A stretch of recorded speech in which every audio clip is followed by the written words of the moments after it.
তো বন্ধুরা, যারা ফলো এআই ব্যবহার করেন তারা কিন্তু ইদানিং এই একটা প্রবলেমে কিন্তু সবাই পড়েছেন। ইমেজ ক্রিয়েট কিন্তু ফেল হচ্ছে।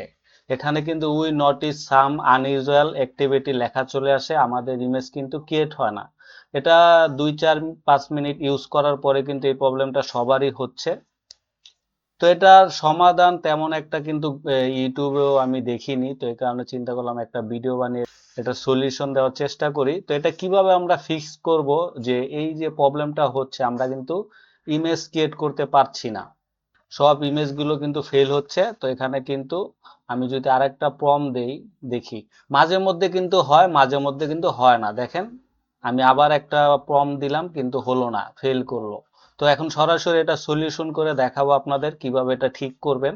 তো যারা গুগল ল্যাবসের ফ্লো এআইটা ব্যবহার করেন তারা অবশ্যই এই প্রবলেমটা ফেস করেছেন। তো চলেন কিভাবে ঠিক করবেন এই প্রবলেমটা এখন আপনাদেরকে দেখিয়ে দিচ্ছি। তো সবাই যারা ভিডিওটা দেখছেন, যদি প্রবলেমটা সলভ হয় তাহলে অবশ্যই ভিডিওতে সবাই একটি করে লাইক করে দিবেন।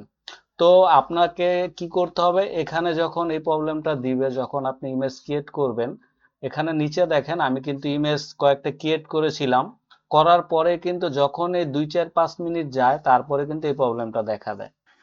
তো এই প্রবলেমটা ঠিক করার জন্য গুগল ল্যাবসের ফ্লোতে যখন থাকবেন, থাকার পরে উপরে একটু লক্ষ্য করেন, এখানে দেখেন একটা সেটিং এর আইকন রয়েছে। এই যে লেখার, ওয়েবসাইটের লেখার এখানে একটা সেটিং এর আইকন রয়েছে, এখানে ক্লিক করবেন। ক্লিক করার পর এখানে দেখেন কিছু অপশন রয়েছে, আমরা এখান থেকে কিন্তু এই জিনিসটা ঠিক করতে পারবো। আমি সরাসরি আপনাদেরকে প্রমাণ দেখিয়ে দিব। আমি নিজেও এখানে এখন ফেল, আমি সরাসরি দেখালাম, আমি প্রম্পট দিয়েছি, এখানে কিন্তু ইমেজ ক্রিয়েট হয়নি। এখন ক্রিয়েট হবে, এই প্রবলেমটা আমি সলিউশন করব। তো সবাই লাইক করে দিবেন ভিডিওটা যারা দেখছেন। তো প্রথমে কি করবেন, আপনি এখানে রেস্ট পারমিশন এখানে একটা ক্লিক করে দিবেন। ক্লিক করে দিলেন, এখানে দেখেন অটোমেটিক ডাউনলোড, এটা কিন্তু অফ হয়ে গেছে। এটা যদি অন না করেন এখান থেকে ডাউনলোড করতে পারবেন না। তো প্রথম এটাকে রেস্ট পারমিশনটা ক্লিক করে দিয়ে অফ করে দিবেন। এখন আমাদের যে কাজটি করতে হবে 2 নম্বরে, সেটা হচ্ছে আমরা এখানে চলে যাব সাইট সেটিং। এই সাইট সেটিং এ ক্লিক করব। ক্লিক করার পরে এখন দেখেন এখানে কিছু অপশন চলে আসবে, আসার পরে এখানে দেখেন ডিলেট ডাটা, এখান থেকে আপনি ডিলেট ডাটা এখানে ডিলেট করে দিবেন। ডিলেট করে দেওয়ার পর এখানে দেখেন রেস্ট পারমিশন, এখানে ক্লিক করবেন। ক্লিক করার পরে আপনি কি করবেন, আবার ফলো যে ওয়েবসাইটটা রয়েছে এখানে চলে আসবেন। আসলে দেখবেন আপনার যে রিসেন্টলি যে ইটা রয়েছে সেটা কিন্তু ক্লোজ হয়ে গেছে। এখন আপনি আবার নতুন করে জিমেল দিবেন, যে জিমেলটা আপনি ইউজ করেছেন সেটাকেই আবার এখানে লগ ইন করবেন, মানে অটো লগ ইন হয়ে যাবে।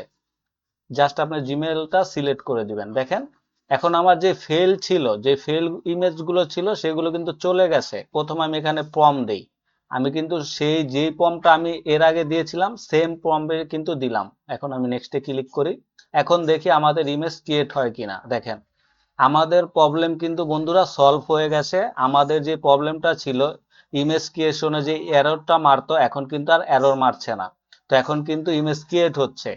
তো প্রবলেম কিন্তু সলভ হয়ে গেছে, দেখেন ইমেজ কিন্তু ক্রিয়েট হয়ে গেছে। দেখেন এখন যদি আমি এখানে প্রম্পট দেই, আমি যতগুলো প্রম্পট দিব দেখেন এখন কিন্তু ক্রিয়েট হবে। এখন দেখেন আমি আর একটা প্রম্পট দেই, এখন আর একটা প্রম্পট দিলাম, দেখেন আমার কিন্তু ফেল করছে না, ইমেজ কিন্তু এরর হচ্ছে না, আমার ইমেজ কিন্তু ক্রিয়েট হচ্ছে। তো ভিডিওটি যদি আপনাদের উপকারে আসে অবশ্যই বন্ধুরা লাইক করে দিবেন। তো ভালো থাকবেন সবাই, ধন্যবাদ সবাইকে।